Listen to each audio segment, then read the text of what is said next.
O grupo de fluidos complexos da Universidade de São Paulo está sediado no Instituto de Física.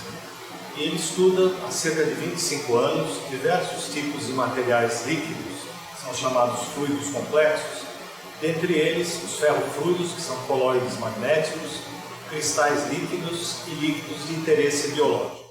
Os ferrofluidos são, portanto, colóides magnéticos que são feitos de pequenas partículas de tamanho da ordem de nanômetros, 10 a menos 9 de metro. Eles são aqui oleosos, esse líquido negro, em água. E eu vou aproximar um ímã permanente desses materiais e vocês vão notar qual é a influência do campo magnético sobre esse tipo de material. Então veja que ele é bastante sensível à presença do campo. Inclusive, se eu posso colocar aqui na parte superior, verificar que esse fluido segue essencialmente as linhas de campo magnético.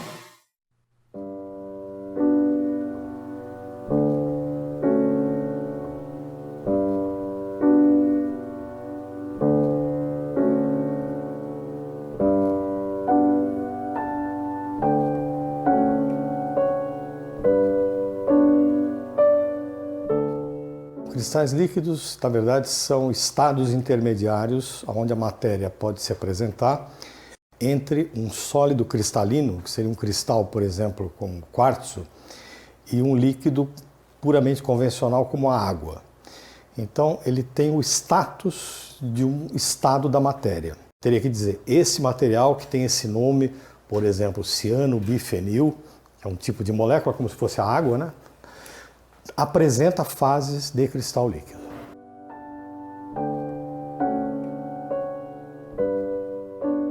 A física é uma ciência experimental e, portanto, as propriedades dos materiais devem ser medidas e quantificadas. No grupo de fluidos complexos, para investigar e desvendar essas estruturas nanométricas, usamos técnicas relacionadas à óptica linear e não linear, a termodinâmica e principalmente a técnica de espalhamento de raio-x a baixos ângulos, com a qual fazemos medidas de tamanho e forma de estruturas de alguns poucos nanômetros.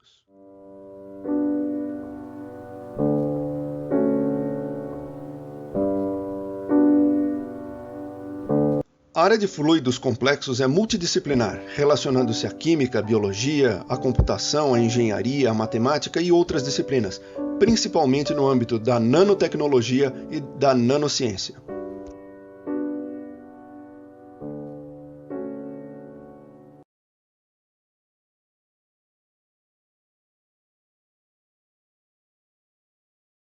Cristais líquidos, na verdade, são estados intermediários onde a matéria pode se apresentar entre um sólido cristalino, que seria um cristal, por exemplo, como quartzo, e um líquido puramente convencional como a água.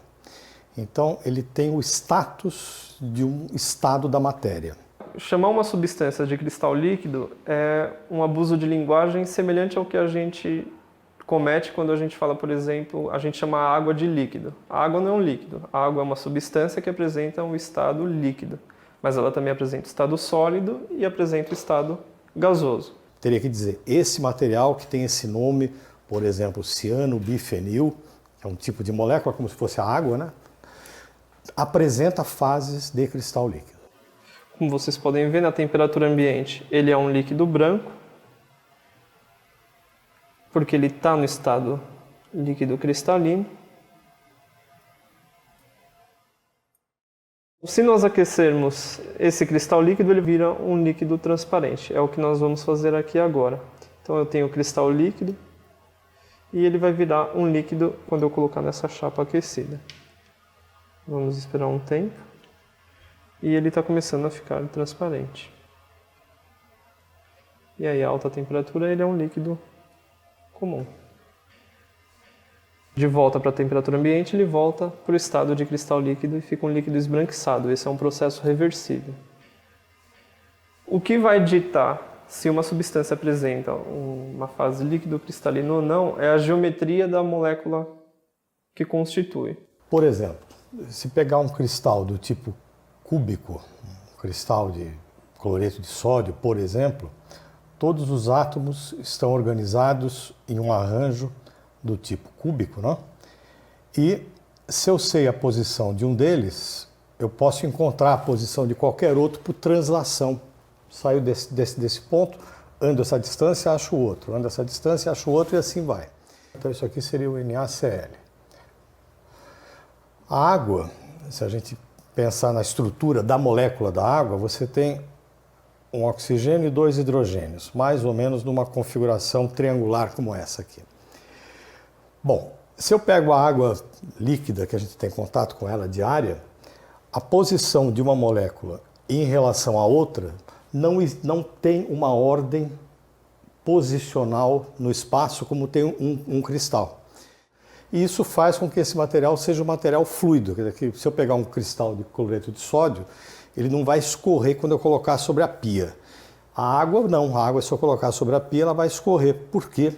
Porque não há essa correlação posicional entre os seus elementos constituintes. O cristal líquido tem tanto propriedades do sólido cristalino, quanto propriedades do líquido como a água, né? Então, vamos pegar um exemplo disso aqui. Se eu tiver uma molécula com a geometria característica de um bastão, então essa distância aqui, que nós vamos chamar de L grandão, é muito maior do que essa distância L pequenininho que está aqui. Se eu imaginar apenas o chamado centro de massa, o que é o centro de massa de uma molécula? É onde eu posso colocar toda a massa dela e ela vai estar ainda representando características daquela molécula, né? Então, se eu imaginar os centros de massa dessas moléculas, vamos fazer um desenho aqui. Eles podem estar distribuídos como se fosse a água num líquido convencional. Agora eu vou colocar cada uma dessas moléculas naquele ponto que está lá. E vocês vão ver claramente já que tem algum tipo de ordem, né? Veja que eu estou desenhando praticamente todas elas com uma orientação desse eixo maior paralela a esta direção que está aqui. Tá bom? Então, esse é o material que está no estado cristal líquido. Então, o que ele tem de informação das duas fundamentais do lado esquerdo? Eles têm um pouco de ordem, de orientação, tá certo? Que convive com a fluidez do não posicionamento do centro de massa. Então, o cristal líquido essencialmente é isso. Se você observar essa gota no microscópio de luz polarizado, você vai ver as texturas típicas de cristais líquidos.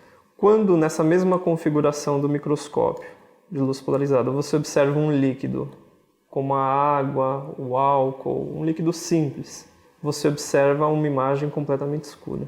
Essa diferença ela ocorre porque as moléculas num cristal líquido estão organizadas e essa organização faz com que eles tenham propriedades ópticas semelhantes a de cristais sólidos. Imagine, né, que eu tenho aí uma piscina, então isso aqui é ar, isso aqui é água. Todo mundo já deve ter tido essa experiência, né, de colocar um bastão na piscina dentro da água. O que a gente vai notar é que parece que o bastão está quebrado, né? Então isso porque há uma diferença entre o índice de refração do ar e o índice de refração da água. Então o que é o índice de refração? Ele é uma relação entre a velocidade da luz em um meio e em relação a outro. Bom, um material como a água, né, que é um material tipo aí um líquido sem características de cristal líquido, se eu faço uma luz incidir sobre ele, eu vou verificar que a diferença entre a velocidade de propagação da luz no vácuo e na água independe de como eu encontro essas moléculas de água organizadas. Então eu vou ter apenas um número, que é o chamado índice de refração da água. Bom, em um cristal como esse que está aqui, que é um cristal tipo sal, né? Se a luz interagir com esse cristal segundo essa direção, segundo esta direção, ou segundo esta direção que está aqui, eu vou achar um índice de refração único. Mas se ela entrar com outra orientação, esses índices de refração mudam. No caso do cristal líquido, isso aqui fica muito evidente. Por quê? Porque se eu faço a luz interagir com esse material vindo dessa direção, ela vai encontrar um arranjo molecular que vai fornecer um índice de refração que nós vamos chamar aqui de N1, por exemplo. Por outro lado, se eu fizer com que a luz interaja segundo uma outra direção, por exemplo, olha esses bastões aqui por cima, tá certo? Então, eu vou ter um outro índice de refração, agora N2, portanto, se a luz vier por aqui. Esses índices de refração são diferentes. O que nós chamamos de birrefringência óptica é a diferença entre esses índices de refração. E qual é a grande vantagem desse material, por exemplo, em relação aos sólidos, né? Já que alguns sólidos apresentam birrefringência? É que, por isso ser um líquido, é um cristal líquido, eu posso mudar a orientação dessas moléculas usando, por exemplo, campos elétricos fracos de baterias, como eu tenho no relógio, no celular. Então, se eu tivesse um cristal sólido, para poder fazer uma modificação nessas orientações aqui, eu teria que ter campos extremamente elevados, em princípio infactíveis. E o cristal líquido não. Com o cristal líquido, com uma bateria pequena, eu consigo modificar a orientação dessas moléculas para, por exemplo, fazer cores surjam no meu celular, mostradores, telas de TV. Então, a grande vantagem do cristal líquido é ter uma birrefringência que eu posso manipular de alguma forma.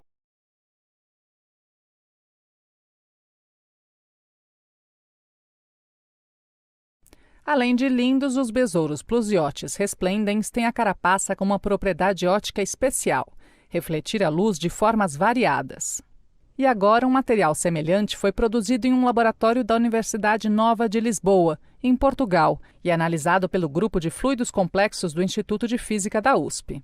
É formado por celulose, que é tirada das plantas também, mas que não é aquela que nós usamos normalmente, onde escrevemos, não é? O papel.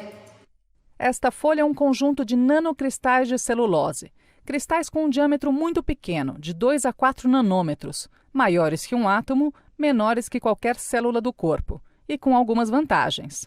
Portanto, é de baixo custo, é fácil de produzir e que pode servir para fazer sensores para eletrónica e para sensores fotónicos com propriedades ajustáveis, portanto.